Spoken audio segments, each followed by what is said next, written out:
Greetings and welcome to our daily Devo for Wednesday, the 11th of October today. The 11th of October. Today's devotion is entitled Jesus' Ministry Beyond Galilee. Jesus' Ministry Beyond Galilee. Luke chapter 7, verses 11 through 17, the one text that we have for today. They quote verse 16. A great prophet has appeared among us, they said. God has come to help his people. I can't imagine how much joy was in that. Tragic deaths were an all too common feature of life in Israel. Nevertheless, Jesus raised the dead on just 3 occasions. In each case, the miracle had a unique lesson to teach, a lesson linked to its location. In this case, the location is Nain, N-A-I-N, a small agricultural village on the north side of Mount Moreh. As Jesus arrived, a heart-wrenching story was unfolding. The townspeople were somberly walking to the cemetery with a grief-stricken widow whose only son had died. Many offered support. Jesus could offer more. He stopped the funeral procession in its tracks and spoke to the deceased young man. Can you imagine? Spoke to the deceased young man as if he had overslept. Young man, I say to you, get up. He awakened, sat up, spoke a few words, and then embraced his tearful mother. Tearful might be an understated emotion here. Sobbing, tears of joy.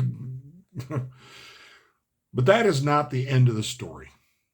And to appreciate what happens next, we need to remember where we are. Being located on the north side of Mount Moreh put Nain a little less than 2 miles from Shunem to its south. There, an eerily similar story played out at the time of Elisha in 2 Kings chapter 4, verses 8 through 37.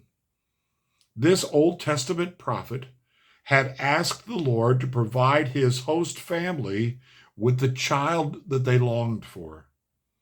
Within the year, the couple celebrated the birth of a son. And within a few verses, we read of the boy's death. When word of the tragedy reached Elisha, he hurried to Shunem, where the Lord used him to bring the young man back to life and place him into his mother's arms. This stunning miracle validated Elisha as a prophet, one who spoke for the Lord. This is the kind of story that sticks to a place. So when Jesus set foot on this mountain and did a companion miracle, very similar type miracle, the people made the connection with the raising of the boy at Shunem. A great prophet has appeared among us. They said, God has come to help his people. This miracle not only showcased the compassion and power of Jesus, but also led people to a greater understanding of who he was. Jesus was the long-awaited prophet mentioned in Deuteronomy 18:15. The long-awaited prophet, not just someone who spoke for God, but God himself, who had come to speak to us. Incredible stories. I mean, it doesn't surprise me that people have a hard time believing such stories. They're okay with Jesus teaching nice things, being a good neighbor, and all that kind of stuff. But the miracle part, that causes them to struggle. One of our founding fathers, Thomas Jefferson, wrote his own Bible, wherein he took out all the miracles because he just couldn't rally any faith to believe in those things. But these miracles were not in and of themselves what we put our faith in. We should never do that. We allow the miracles in these cases, in Jesus's case and Elisha's case, the miracles point to the one we need to put our faith in. Not the miracles themselves, but to whom they point. To whom they point. Elisha's miracle revealed him to be one of God's men who spoke for God.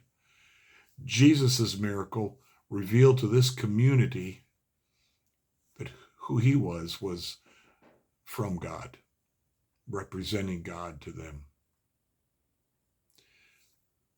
I also think we need to be careful, and this is one of my pet peeves. Sorry, let me go off on this for a second. How we use that word miracle. If it's something that could happen, whether there was a God or not a miracle. It just happenstance, circumstances that transpired. Stroke of luck that anybody can have. But if it somehow overcomes the laws of nature, only God can do that. Only God can do that. It's something that cannot be explained in any other way than God did it. And then to him belongs all of the glory and all of the praise. He is a compassionate Lord. To see a widow, in those days, a widow, her last son dies, she's out in the cold. She's out in the cold. She doesn't have a husband. The one male figure in her family that she put hope in is gone. So there's a number of reasons why she's weeping sadly. But after he's raised, there are a number of reasons she's weeping and crying for joy. So much tied in there. Blessings to you today. We have a great Savior, full of compassion, and we just never know when he's going to show up and do one of those things on our behalf. So blessings to you today. Keep your eyes open.